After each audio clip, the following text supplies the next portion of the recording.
நாவை சிவமையா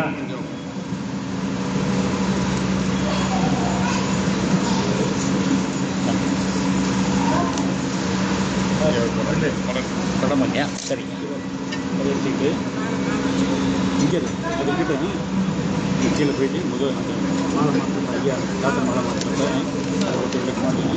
தாமரை அம்மையார் முத்துவிழா நிகழ்விலே தலைமையேற்றிருக்கக்கூடிய தவத்திரு சீர்வலர் சீர் பொன்னம்பலடிகளார் அவர்களே, அமுதனடிகளார் அவர்களே, மேடையிலேயும் கீழேயும் அமர்ந்திருக்கக்கூடிய அறிவு சார்ந்தவர்களே, இந்த இணையர்களுக்கு இந்த விழுதுகளெல்லாம் சேர்ந்து விழா எடுக்கிறார்கள். முதலில் அவர்களை நான் வாழ்த்து விரும்புகிறேன். நம் வீட்டிலும் பிள்ளைகள் எல்லாம் இருக்கிறார்கள். ஐயா அவர்களை பார்க்கிற போது, அம்மா அவர்களை பார்க்கிற போது நமக்கெல்லாம் பொறாமையாக இருக்கிறது. இங்கே இருக்கக்கூடிய நம்முடைய தமிழ் மலர் அம்மாவாக இருந்தாலும் சரி, பொறியாளர் அருமையாக வரவேற்புரையாற்றினாரே அவராக இருந்தாலும் அல்லது தமிழர்களாக இருந்தாலும் அவருடைய பிள்ளைகள் இணைந்து மருமக்கள் பேரப்பிள்ளைகள் எல்லாம் இந்த நிகழ்ச்சியை நடத்துவது மகிழ்ச்சி தருகிறது. எனவே அவர்களுக்கு முதல்ல என்னுடைய நன்றியை தெரிவித்துக் கொள்கிறேன்.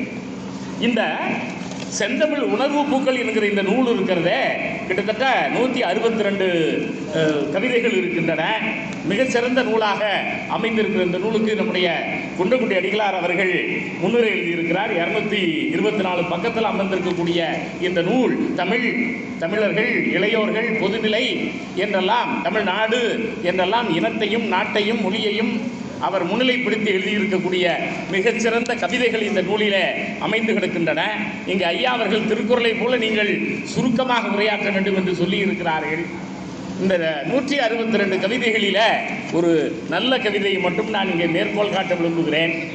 உப்பில்லா கூலினை உண்டிடும் மக்கள் ஓலை குடிசையில் ஒதுங்கி கிடக்கிறார், தப்பிலா அவர்கள் தகுமகிழ் எய்திட தனிவழி காண துடித்திடும் என்னை மணக்க விளைவாயா.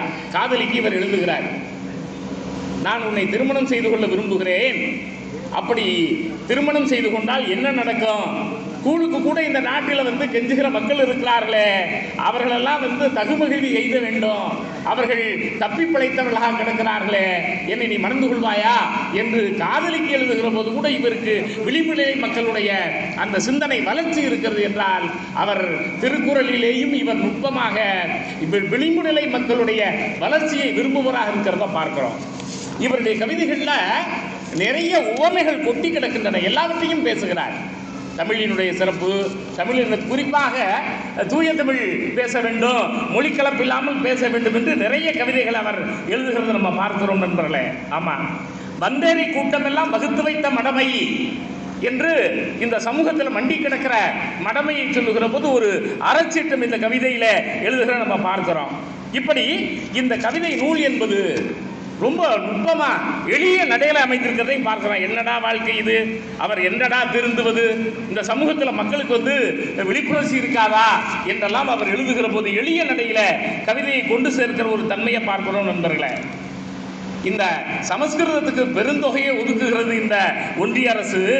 தமிழ் மொழியை பேணுவதற்கு முனகி கொண்டு இவர்கள் ஒதுக்குகிறார்கள் என்றெல்லாம் அவர் எழுதுகிற போது அவருடைய மொழி பற்றி இந்த நூலில் இடத்துக்கிடம் வெளிப்படுகிறது நம்ம பார்க்கிறோம். அது ரொம்ப முக்கியமானது நண்பர்களே. ஒரு நல்ல ஓமையை சொல்றார். கழிப்பறையை தூய்மை செய்து காட்சிப்படுத்தியது போல. யாராவது கழிப்பறையை தூய்மை செய்து காட்சிப்படுத்துவானா?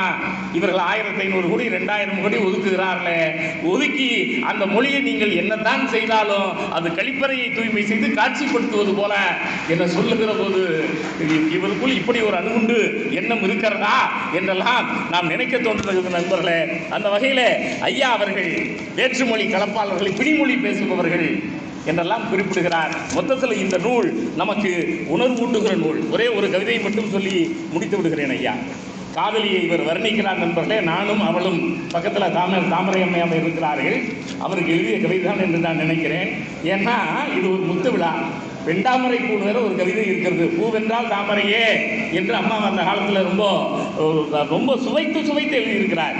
ஆமாம், நார் பெற்ற பெரும்பேரும் குளமும் ஆறும் நற்பெயரை தூங்குவதும் உண்ணாலன்றோ என்று உன்னால் தான் இந்த குடும்பமே விளங்குகிறது என்று அவர் எழுதுவது போல் உருவகத்தில் எழுதியிருக்கிறத நம்ம பார்க்கிறோம். ஒரு கட்டு கரும்பென்றேன் எங்கே என்றாள், உன் உடலின் உறுப்பென்றேன் மகிழ்ந்து நின்றாள். கரும்பாம்பு இதோ என்றேன் ஐயோ என்றாள். கார்குழல் தான் அஞ்சாதே வாவா என்றேன். என்ன அழகா சொல்றாரு பாருங்க.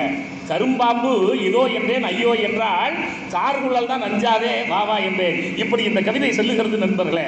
நறுமுல்லை காட்டென்றேன் இல்லை என்றால், நறுஞ்சிரிப்பு பல்லென்றேன் சிரித்தே விட்டாள். இப்படி அந்த காலத்தில் அம்மாவை ரொம்ப சுவைத்து ரசித்து எழுதியிருக்கிறார்கள் என்கிற செய்தியை சொல்லி கொடுத்த 5 நிமிடம் முடிந்து விட்டது. வாய்ப்புக்கு நன்றி கூறி விடைபெறுகிறேன். நன்றி.